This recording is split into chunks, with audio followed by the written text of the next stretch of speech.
Estimados redescuchas y estimados televidentes, seguimos nuestra plática con Ramón, de profesión, de gusto, de qué diremos, de ocupación misionero. Él ya nos acotará un poco lo que estamos diciendo. Y estábamos hablando acerca de lo que es ahora lo contemporáneo, donde está todo puesto de cabeza, todo está tronando, porque es un cambio de era. Lo estamos viendo ahora, lo que a mí me tocó y enseñar en ingeniería, la capacidad que tienen los muchachos ya para manejar los aparatos de comunicación, y ya sin diálogo llega uno a un restaurante, a una cafetería, y las familias están totalmente incomunicadas porque se están comunicando con otro, y ya no, las palabras ya no se están utilizando, ya no son siquiera como los bosquímanos, sino ya está platicando con otro, ya la gente no se comunica y se distrae para comer. Obviamente estamos hablando de una parte de la gente, afortunadamente no es toda la gente. Y estabas mencionando entonces esa palabra tan interesante, sobre todo en el rito que se conoce como la iglesia, de la iglesia que tiene, de la renovación del sacrificio de Cristo, que es la misa, que es una parte muy bonita, la del Padre Nuestro y la de darse la paz. A eso te estás refiriendo, ¿no? El llevarnos como hermanos. No, es más que un rito.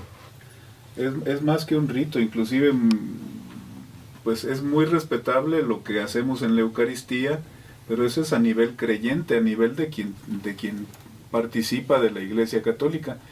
No, lo que yo me refiero es la invitación que Jesucristo hace a todo ser humano a que se trate como hermano con los demás, que no se le suba ni lo que sabe, ni lo que tiene, ni lo que piensa hacer, y que se ponga al nivel de todos los demás en las necesidades fundamentales que todos tenemos, de comer, de trabajar, de subsistir. Porque si no nos tratamos como hermanos, nos vamos a matar. De hecho, ya nos estamos matando. En nuestro México, el sexenio pasado fue un sexenio de muerte, y no solamente por el enfrentamiento directo entre el gobierno y los grupos de la delincuencia organizada, sino porque está creciendo entre nosotros, en nuestras familias, un desamor. Ya no nos tratamos como hermanos. Entonces, si no volvemos a lo esencial, y lo esencial es eso, recordar que somos hijos de un mismo Padre, el Creador, y de que todos entre nosotros estamos invitados a tratarnos como gente, a tratarnos como hermanos. Era lo que yo les decía a tus alumnos en la universidad. Lo principal es tratar a la gente como gente. Ahí está la base de todo. No pretendamos tratar a los demás como esclavos nuestros. Y eso se está viviendo hasta en el matrimonio. La mujer quiere esclavizar al hombre, quiere tenerlo como su perrito, su gatito. El marido, tradicionalmente en nuestra sociedad machista, ha querido esclavizar a su mujer. Es una criada y ni siquiera le paga como criada. O sea, todas esas cosas o las cambiamos o van a acabar por eliminarnos. Nuestro trato con la naturaleza, nos estamos diezmando los bosques, los ríos, y eso nada más va en detrimento de nosotros mismos. Por muchos esfuerzos que haga con agua por mantenernos con una salud buena, si nosotros empuercamos los manantiales, vamos a tragar porquería en el agua que tomamos. Esta ciudad ya está súper contaminada.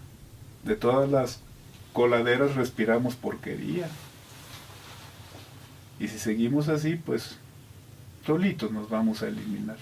No va a necesitar Dios, como decía Sabines, enojarse y darnos un manotazo y desaparecernos. No va a ser necesario, nosotros solitos.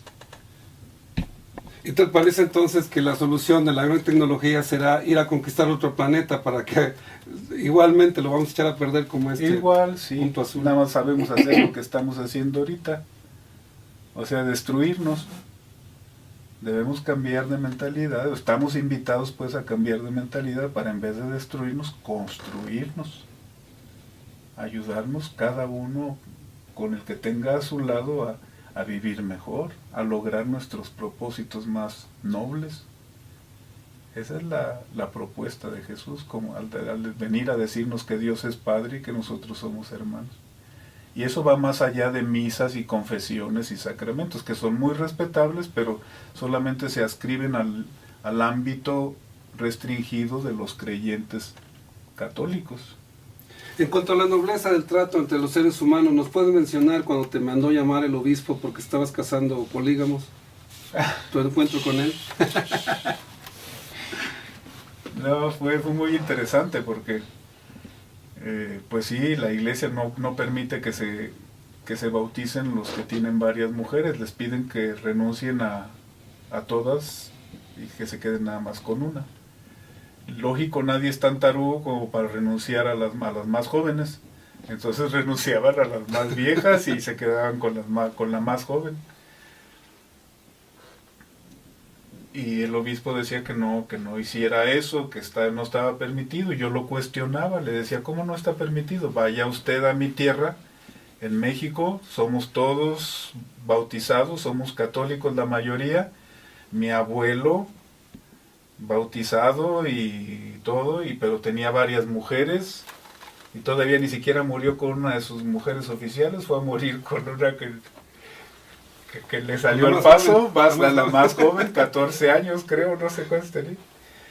Y les digo, y sin embargo murió con todos los auxilios espirituales, bendición papal, extrema unción, comunión, viático, todo lo que ustedes piensen de la iglesia, con todo eso murió mi abuelo muy tranquilo.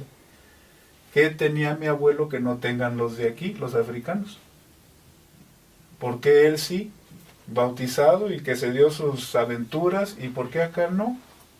Si son personas respetables que mantienen una sana relación con todas sus mujeres, ¿por qué no? Es que Jesucristo dijo que solamente una mujer dejará el hombre a su padre y a su madre. Y sí, es un texto veterotestamentario que Jesús retoma en los evangelios. Y ya de ahí viene todo el principio de monogamia para la iglesia. Muy poco practicado, digo yo, la praxis cualquiera puede constatar que es muy diferente, salvo raras excepciones que o por su fe o por lo que ustedes gusten, sí mantienen la monogamia, pero son excepciones, digo yo. Lo más común es que quien pueda aproveche.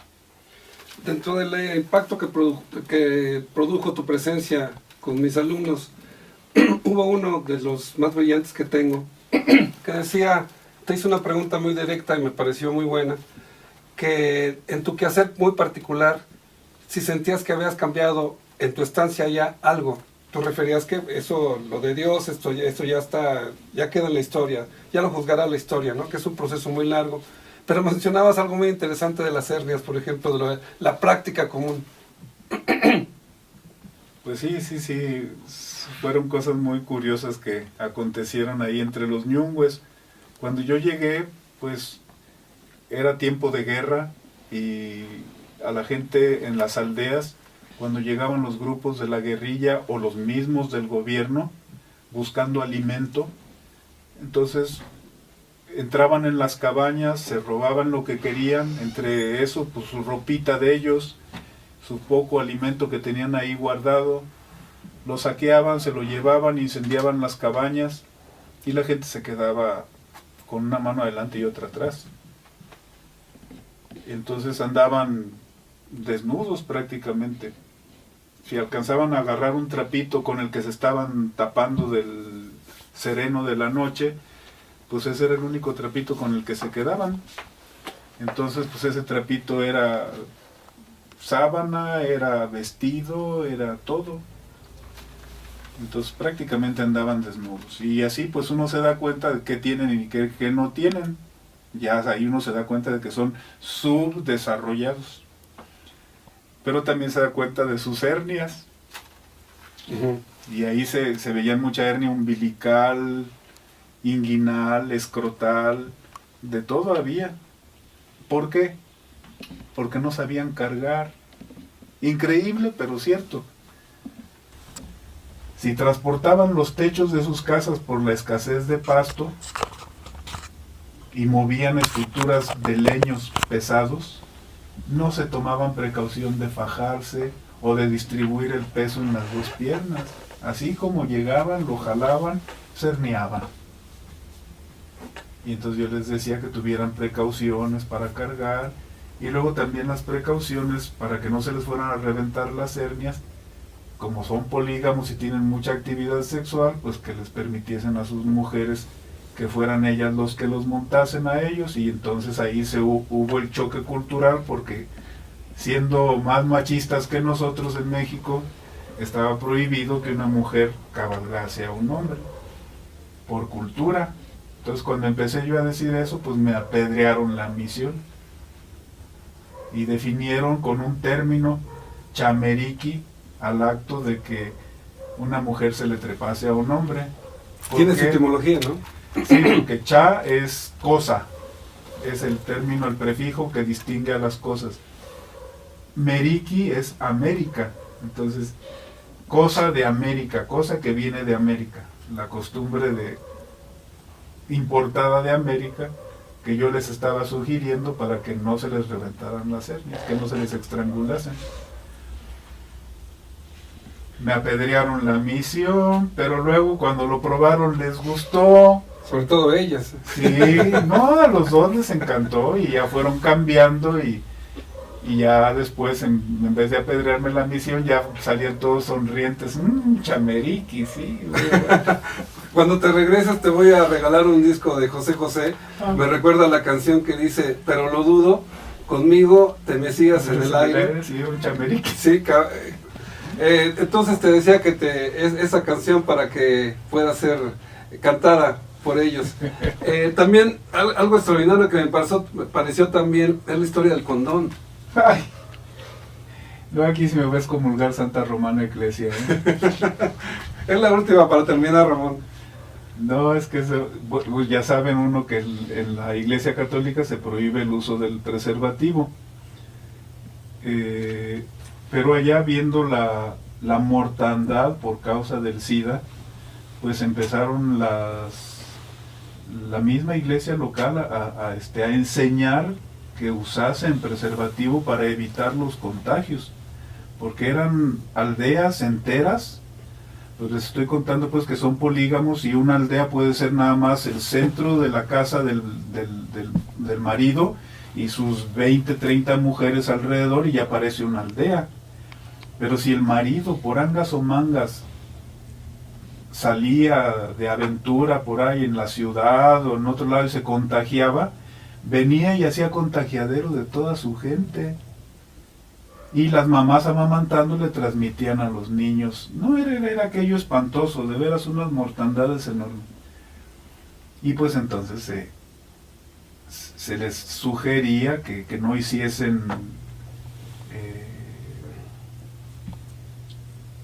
abstracción también del preservativo, que lo pudiesen incluir en sus cuidados para evitar el contagio, aunque la iglesia pues oficialmente no lo aceptaba en ese tiempo. Ahorita ya el Papa Benedicto dijo que había situaciones en las que era moralmente loable que pudiesen tener esa precaución de ponerse un preservativo, sobre todo las trabajadoras del sexo, que pudiesen tener esa caridad con sus clientes, que no los fueran a transmitir sabiendo que ellas estaban enfermas, que usasen preservativo. Y así también ahí, por causa de la necesidad humana, de la mortandad que había, pues la iglesia misma, a través de los organismos que asisten de asistencia en África, pues recibíamos cantidades exorbitantes de preservativos. Y pues se distribuían y se enseñaba cómo colocarlos, y nosotros en los dedos lo poníamos pensando que pues explicando ellos iban a ponérselo en el miembro, pero resultaba que no, como andaban encueraditos y a cualquier hora se veía que estaban haciendo sexo en algún rincón por ahí, pues veía uno que tenía su preservativo perfectamente colocado en los dedos. Los dos dedos. Y entonces pues había que enseñarles ya en concreto cómo era. Pues, de bulto. De bulto, ¿qué le va uno a hacer? A lo que tiene uno que llegar. Hay una manera que tuve la vez pasada de despedirme cuando tuviste la amabilidad de hablar con los muchachos, que yo te decía que me encantaba parafraseando a Sabines, tu manera de llevarte con Dios, que si yo hubiera seguido mis estudios de seminario, hubiera seguido como tú, que me encanta llevarme, así me llevo con mis pacientes, con risa, a veces hablándoles fuerte, a veces hablándoles con poca ternura, pero normalmente hablándoles con muy fuerte, eso lo saben cada uno cuando van a mi consulta. Y que yo sí, entonces sí me cansaba contigo por la iglesia, ya más o menos tengo apalabrada a la fulana, pero también al final, el que es mi director, el señor director ahí de la facultad, te hice una pregunta acerca, cuando a mí me dijo que si yo creía en Dios y que yo me tardé en responder. Entonces gozaste esa misma sonrisa. Yo te la vuelvo a decir a ti, ¿tú crees en Dios? Mira, sí, San Pablo dice que cree uno en lo que no ha visto. A lo mejor el pescadito del que hablaba al inicio de la charla no ha visto el agua porque piensa que pues está nadando y pues no, ni sabe que es agua donde está nadando y no la ha visto, vamos a decirlo así. Pero en ella vive, en ella se mueve, en ella existe. Y pues poco a poquito yo me he dado cuenta de que así es Dios. El que cree en Él lo logra experimentar como el agua del pescadito, que está bien a gusto en Él, y que si lo sacan de ahí, se muere.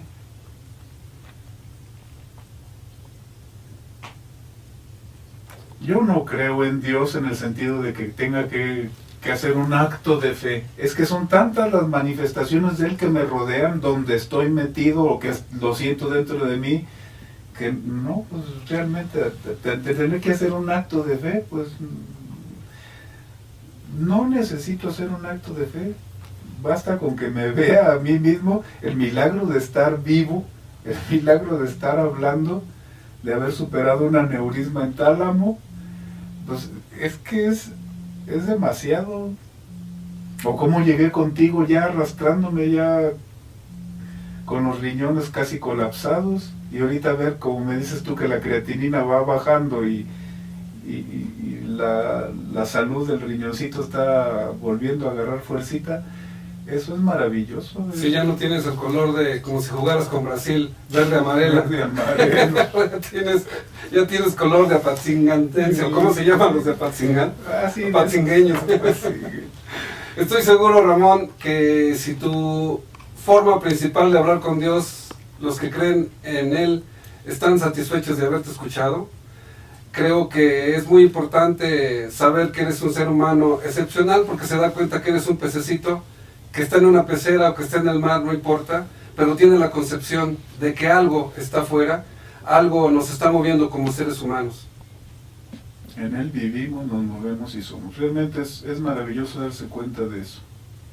Nosotros pensamos que nosotros llevamos las riendas de nuestra vida. Sin el agua, ¿cuáles riendas llevas?